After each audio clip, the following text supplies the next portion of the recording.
Halo, selamat bertemu kembali, sahabat cerdas. Selamat datang di channel Cerdas Bangsa College. Ya, kali ini kami ingin mengisi acara hari ini dengan topik magang.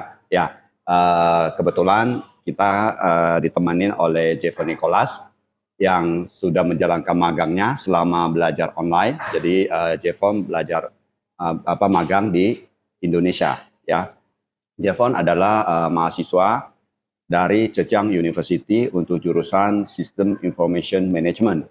Ya, kita akan tanya lebih lanjut, kita akan explore bagaimana Jeffon bisa mendapat magang di Indonesia, bagaimana pengalamannya. Ya, Jeffon magang di ByteDance Indonesia. Itu adalah perusahaan induk dari TikTok. Ya, suatu perusahaan yang lagi sangat populer ya, lagi sangat naik daun ya. Mari kita tanya bagaimana strateginya Jeffon bisa mendapat magang di perusahaan top ini ya. Oke, kita persilakan Jeffon untuk berbagi pengalamannya ya. Silakan Jeffon. Ya, selamat malam Pak Tanjung dan tim Cerdas Bangsa. Juga terima kasih teman-teman sudah mengundang saya dan ya melihat video tersebut. Perkenalkan, nama saya Nicholas Jeffon. Saya merupakan asli dari Surabaya. Lalu sekarang menempuh pendidikan tahun keempat, ya habis kini tahun keempat di Zhejiang University dengan major Information Management and Information System. Yaitu jadi itu antara gabungan ya teknologi IT dengan ekonomi dan bisnis. Jadi tahun pertama, tahun kedua saya lebih fokus dalam belajar ekonomi, bisnis. Tahun ketiga, tahun keempat ini mulai belajar ya lebih banyak kayak coding atau sesuatu ilmu yang berkaitan dengan sistem informasi. Mungkin IT ya. IT.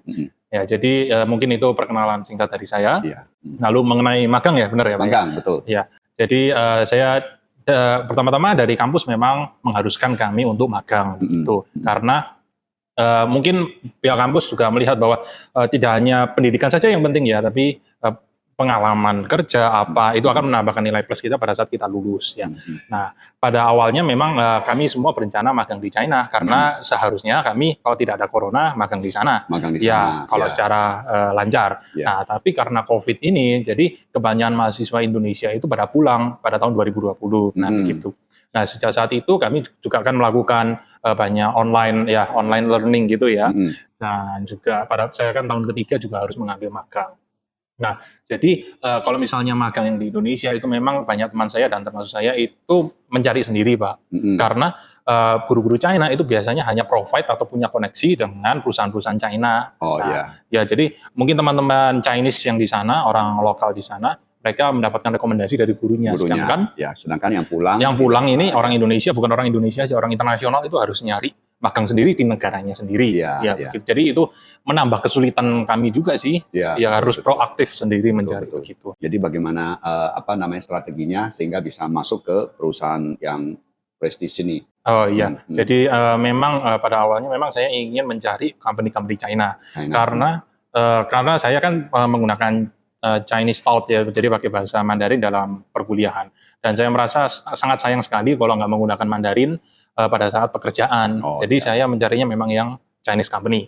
Ya, lalu memang salah satu yang terkenal itu TikTok ya. Dalam 2 tahun terakhir ini orang-orang di rumah semua booming, sangat booming. Jadi saya juga tertarik dengan perusahaan ByteDance. Mungkin orang-orang jarang dengar ini apa ByteDance. Ini adalah induknya TikTok. Jadi mungkin kalau perusahaan lain yang Indonesia itu Goto ya. Goto itu bawahnya kan ada Tokopedia dan Gojek. Sama. ByteDance ini kepalanya. Jadi salah satu produk yang paling terkenal adalah TikTok. Nah, tapi magang saya divisinya bukan di aplikasi TikToknya, tapi ByteDance sendiri ini mau meluncurkan banyak aplikasi baru. Nah, dia ini mau yang go internasional. Nah, juga masuk ke pasar Asia Tenggara. Nah, yang aplikasi yang saya yang ikut magang namanya ada Lemon 8. Itu teman-teman juga bisa cek ya nanti sendiri gitu. Itu programnya Lemon 8 itu sudah on ya, maksudnya sudah live ya? Ya, di Indonesia sudah berdiri juga, teman-teman bisa cek di Google Play Store atau di Apple Store ya. Itu juga bisa di-download. Jadi saya masuknya itu pada saat mungkin mereka ingin meluncurkan ke Indonesia gitu. Jadi saya mulai magangnya itu sekitar bulan 5. Nah, mereka ada perencanaan masuk itu mungkin sekitar bulan 3 gitu. Ya, jadi tergolong aplikasi baru ya, teman-teman. Jadi mungkin teman-teman belum pernah dengar apa itu Lemon 8 gitu ya. Bisa cek sendiri ya, dan menurut saya juga menarik lah gitu untuk dilihat ya. Terima kasih. Ya, jadi kalau kebetulan sekolah Jevon di Zhejiang University itu mewajibkan mahasiswanya di tahun ketiga untuk magang. Ya, jadi berhubung karena ini sekarang belajarnya online semua, mahasiswanya ada di Indonesia, jadi mereka harus mencari pekerjaan yang ada di Indonesia. Sedangkan kalau tidak ada corona seperti kata Jevon, pada saat ini mereka pasti berada di China dan Ya, benar. resources untuk mencari pekerjaan di China akan lebih mudah karena dibantu dari dosen-dosennya, dari guru-gurunya begitu ya. Tapi hebat Jevon bisa mendapat Terima kasih. pekerjaan yang dari perusahaan, bukan hanya perusahaan China di Indonesia, tapi suatu perusahaan yang luar biasa ya, ByteDance ya. Lalu saya mau tanya lagi, mau explore lebih jauh, pengalaman kerja di ByteDance itu bagaimana? Apakah memberi suatu nilai tambah ke Jevon? Bagaimana? Ya, baik. Jadi saya di Lemon8 ini, di aplikasi ini, itu di divisi namanya Shanghai. Shanghai itu ekologi, konten ekologi. Jadi kan Lemon8 ini mau masuk ke beberapa negara ya, jadi mereka harus menyesuaikan dengan budaya masing-masing negara. Nah, jadi mereka membutuhkan orang Indonesia untuk memberitahu mereka, oh ini yang appropriate yang di Indonesia sama yang tidak appropriate. Misalnya salah satu contoh adalah pakaian ini ya, pakaian renang mungkin, misalnya bikini ya, kita bilangnya begitu. Kalau di Jepang atau di negara barat itu mungkin masih diterima. Nah, tapi sedangkan di Indonesia, Asia Tenggara, Malaysia, baju-baju yang agak terbuka ini kan masih menjadi hal tabu, terutama kita kan mayoritas muslim gitu ya Pak. Iya, betul. Jadi kita harus membatasi konten-konten tersebut di aplikasi kami. Nah, itu salah satu tugas saya juga. Nah, untuk pengalaman kerja sendiri selama 3 bulan ini, saya merasa sangat terbantu dan sangat welcoming mereka terhadap saya juga, dan saya sangat bersyukur mendapatkan tim yang sangat suportif juga, karena sangat sulit juga ya untuk mendapatkan tim yang suportif karena sekarang memang persaingan, apalagi kena COVID ini kan ketat kan ya, jadi orang kadang nggak suka sama ini, nggak suka sama ini. Tapi kalau di divisi saya sih sampai sekarang saya tidak mengalami hal-hal yang tidak mengenakan ya. Jadi saling membantu, saling suportif kayak itu. Itu mungkin pengalaman selama 3 bulan gitu. Iya, iya. Nah, jadi dari penjelasan Jevon ya, sahabat cerdas bisa melihat ini ada peluang ya. Peluangnya adalah kita orang Indonesia, kita punya budaya Indonesia, kitalah yang mengerti, ya kan? Orang China tidak mengerti. Jadi itu adalah peluang kita untuk magang maupun untuk bekerja nantinya di perusahaan China. Mereka mau ekspansi ke seluruh dunia, mereka butuh orang-orang yang mengerti kearifan lokal, ya, budaya lokal, bahasa lokal, ya, kebiasaan segala macam yang lokal. Jadi itu adalah peluang kita, gitu ya. Jadi selain kita sekolah di China, kita bisa menawarkan kelebihan kita, yaitu yang tadi saya bilang itu ya, budaya, knowledge kita yang mendalam tentang bangsa kita sendiri, itulah nilai tambah dari kita. Gitu. Jadi ini adalah peluang buat kita semua ya, sahabat cerdas, jangan discourage bahwa wah kita pasti kalah saingan sama orang China. Tidak, masing-masing menawarkan nilai yang berbeda. Benar, ya, nilai yang berbeda. Ya, kita membawa sesuatu yang mereka tidak punya. Gitu. Jadi ini adalah peluang buat kita orang Indonesia ya. Jadi adik-adik sekalian tetap bersemangat, berburu magang dan berburu kerja. Ya, mungkin saya ingin tambahkan juga ya. Kalau misalnya dalam hal kompetisi ya, kita secara logika kita tidak bisa akan sangat sulit untuk mengungguli orang China menggunakan bahasa mereka sendiri, bahasa Chinese.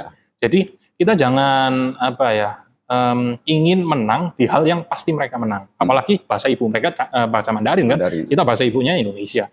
Jadi kita harus memikirkan value apa yang kita punya gitu, yang bisa menggantikan kekalahan kita.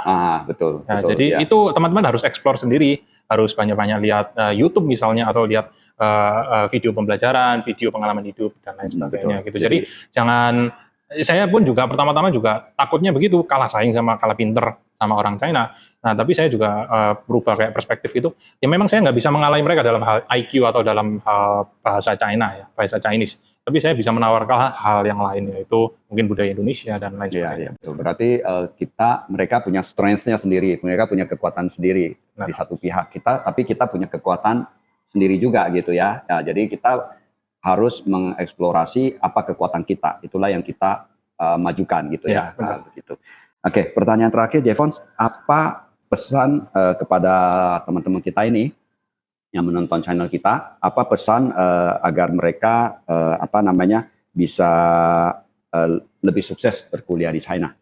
Ya, ini mungkin berkuliah di China dan bekerja di China juga ya. Betul, dua itu. Nah, jadi ya itu main poinnya adalah value apa yang bisa kalian tawarkan yang mereka tergiur gitu. Apa yang kalian bisa tawarkan? Misalnya kalian mengerti budaya Indonesia dan kalian bisa bahasa Mandarin. Nah, kalian bisa menjadi komunikator atau jembatan antara tim Indonesia dengan tim China gitu ya, Pak ya.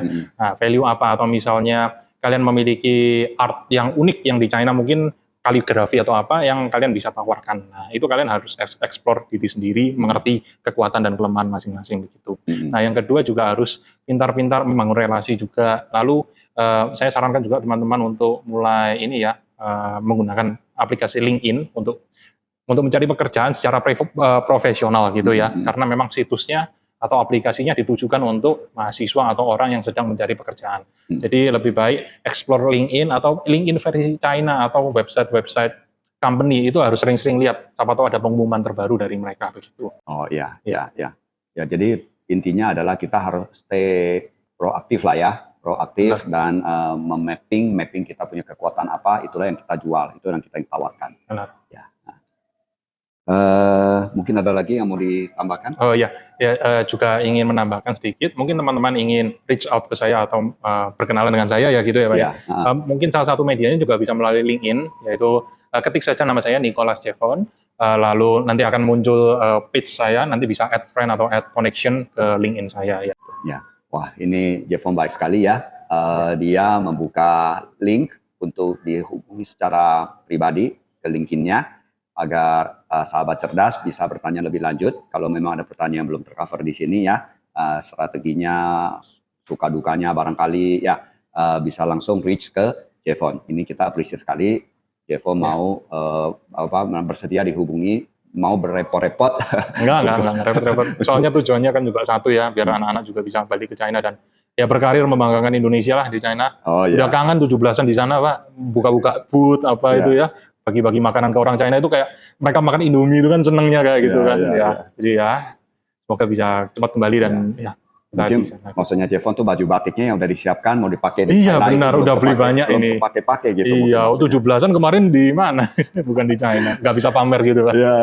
Ya, biasanya kebiasaan anak-anak kita Indonesia di sana tuh adalah kalau 17 Agustus ya kita ke KBRI konsulat gitu ya, bikin upacara di sana sambil nanti ada acara makan-makan makanan Indonesia. Itu suatu memori yang sangat baik ya. Tapi sayang selama ini kita nggak bisa berangkat. Iya, ya mudah-mudahan bisa secepatnya ya Pak. Ya, secepatnya ya.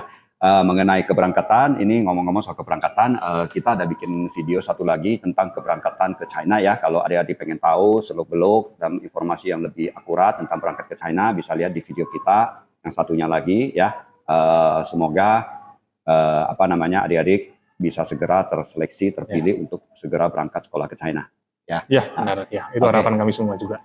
Oke, saya kira video kita singkat aja kali ini ya. Semoga bermanfaat bagi teman-teman cerdas semua. Ya, terima kasih. Terima kasih sudah hadir dan berbagi informasi.